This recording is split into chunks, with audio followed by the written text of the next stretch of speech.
नमस्कार शेतकरी बंधूंनो, जसं आपण एखादं पीक घेताना मग ते शेती पीक असेल किंवा फळपीक असेल, ज्या जमिनीमध्ये आपल्याला ते पीक घ्यायचंय ती जमीन किंवा त्या जमिनीचा पोत त्या पिकासाठी अनुकूल आहे की नाही, हे जसं आपण ते पीक घेण्याच्या आधी विचार करतो, अगदी त्याच पद्धतीनं ज्या जमिनीची निवड आपण त्या फळपिकासाठी केलेली त्या जमिनीमध्ये ते फळपीक कसं दीर्घायुष्य होईल हेही तितकंच महत्वाचं आहे. शेतकरी बंधूंनो, मुळांच्या रचनेनुसार फळपिकांची 2 प्रकारामध्ये विभागणी केली जाते. त्यातली पहिली जर विभागणी पाहिली तर ती आहे तंतुमय मुळं, त्यालाच आपण उथळ मुळं म्हणतो. यामध्ये नारळ असेल, खजूर असेल, सुपारी असेल किंवा ताड असेल यासारखी फळपिके येतात. त्याच्या विरुद्ध जर पाहिलं तर ती आहेत सोटमुळं, त्यामध्ये आंबा, पेरू, चिक्कू, जांभूळ, सीताफळ अशा प्रकारची फळपिके येतात. आता नारळाच्या बाबतीत काय होतं की बऱ्याच शेतकऱ्यांचे असे अनुभव आले की नारळ लागवड केल्याच्या नंतर पावसामुळं किंवा जोराच्या वाऱ्यामुळं ते झाडं उमदळून पडतात. मग त्यामध्ये ते झाड उमदळून पडणार नाही यासाठी काय काळजी घ्यायची, शास्त्रशुद्ध पद्धतीने कशी लागवड करायची, त्याबद्दल आज आपण माहिती घेणार आहोत आणि त्यात कशी लागवड करायची या सगळ्या गोष्टी आपल्याला दाखवणार आहे. शेतकरी बंधूंनो, मागील एका व्हिडिओमध्ये आपण पाहिलं की नारळ हे सर्व प्रकारच्या जमिनीमध्ये येणारं फळपीक आहे. मग त्यामध्ये भारी जमिनी असतील, मध्यम असतील किंवा हलक्या जमिनी असतील, या सर्व प्रकारच्या जमिनीमध्ये नारळ पीक हे चांगल्या प्रकारे येतं. आता ज्या भारी जमिनी आहेत, भारी जमिनींमध्ये ओलावा धरून ठेवण्याची क्षमता जास्त असते आणि त्याच्यामध्ये जे न्यूट्रिशन आहे, जे न्यूट्रिएंट आहे, त्याचं प्रमाण पण हे चांगल्या प्रकारे नैसर्गिकरित्या उपलब्ध असतं. अशा जमिनींमध्ये साधारण 1 meter by 1 meter by 1 meter म्हणजे 1 मीटर रुंद, 1 मीटर लांब आणि 1 मीटर खोलीचा खड्डा घ्यायचा आहे. त्याचबरोबर ज्या हलक्या किंवा मध्यम प्रकारच्या जमिनी असतील त्यामध्ये हा आपल्याला खड्ड्याचं प्रमाण वाढवायचं आहे. यामध्ये 1.25 मीटर बाय 1.25 मीटर बाय 1.25 मीटरचा खड्डा घ्यायचा आहे, म्हणजे 1.25 मीटर लांब, 1.25 मीटर रुंद आणि 1.25 मीटर खोलीचा खड्डा घ्यायचा आहे.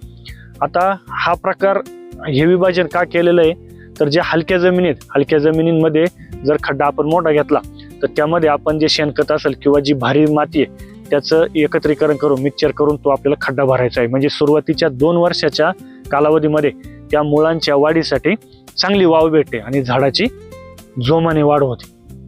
शेतकरी बंधूंनो, आता आपल्याला जो खड्डा केलेला आहे, ज्या भारी जमिनी आहेत त्या भारी जमिनींमध्ये खालून 2 फुटापर्यंत तो काय करायचा आहे, खड्डा भरून घ्यायचा आहे. आणि खड्ड्यामध्ये भरून घेत असताना एक तर तुम्ही प्युअर माती टाकू शकता किंवा त्यामध्ये शेणखत 50% शेणखत आणि 50% माती टाकली तरी हरकत नाही.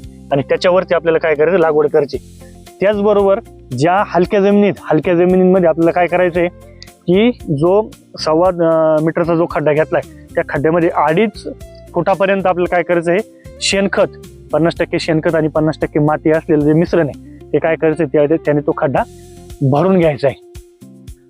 आता खालून भारी जमिनींमध्ये 2 फुटापर्यंत आणि हलक्या जमिनींमध्ये 2.5 फुटापर्यंत खड्डा भरून घेतल्याच्या नंतर जे नारळाचं झाड आपल्याला लावायचं आहे त्यामध्ये तुम्ही बघू शकता की हे नारळाची जी शॅलो रूट सिस्टीम आहे, याला आपण उथळ मुळं म्हणतो, ती आजूबाजूनं चांगल्या प्रकारे डेव्हलप झालीत.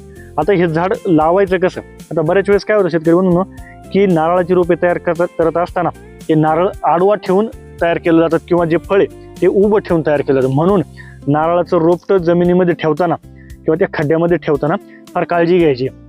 जर आपण तिरकस जर रोप आपल्याकडून लावलं गेलं नंतर त्या झाडाला बाग बसतो किंवा झाड ते तिरकं वाढतं. अशा पद्धतीनं हे झाड काय करायचंय, सारखं ठेवून घ्यायचंय. जर ते तिरकं असेल तर त्याच्या ज्या बाजूनं तिरकस आहे त्या बाजून थोडी त्याच्या खाली माती लोटायची आणि ते व्यवस्थित सरळ राहील अशा पद्धतीने त्याची ठेवण करून घ्यायची.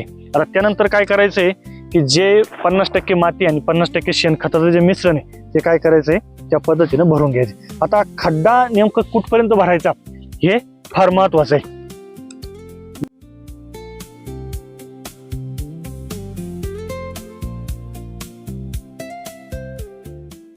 आता शेतकरी बंधूंनो, एक गोष्ट इथं चांगल्या प्रकारे लक्षात घ्या. ज्यावेळेस आपण खड्डा भरणार आहे, आपण ऑलरेडी काय केलेलं आहे की ज्या भारी जमीन आहे त्यामध्ये खालून 2 फुटापर्यंत खड्डा भरून वरती रोपटं ठेवलेलं आहे आणि त्याचा जो बुंदा सुरू झालाय तिथपर्यंतच हा खड्डा काय करायचा आहे, माती आणि शेणखताच्या मिश्रणाने भरून घ्यायचा आणि तो चांगल्या पद्धतीनं दाबून घ्यायचं. यामध्ये उभं राहून दोन्ही बाजूने असं पायाने चांगल्या प्रकारे हुंडी दाबून घ्यायची, म्हणजे ती सेट होऊन जाते. आता याच्यावरती माती घ्यायची नाही, ही गोष्ट लक्षात घ्या की ही जी लेवल आहे ह्या लेवलच्या वरती माती घ्यायची नाही.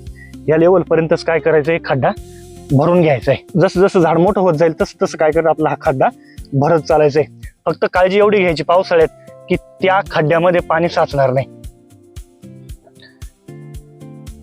आणि जसं जसं झाडाचं वय वाढत जाईल तसं तसं तो खड्डा काय करायचा आहे, मातीच्या साहाय्याने भरत चालायचा आहे. म्हणजे अगदी 1.5 ते 2 वर्षाचं वय होईपर्यंत त्या झाडाची किंवा आणि त्या जमिनीची जी लेवल आहे ती सारखी होणार आहे. म्हणजे त्या खड्ड्यामध्ये पाणी पण साचणार नाही आणि त्या रूट झोनमध्ये चांगल्या प्रकारे त्या नारळाच्या मुळ्यांची वाढ होऊन ते झाड व्यवस्थित सेट होणार आहे.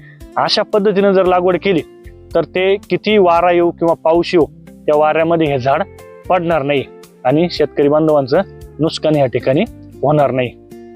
धन्यवाद.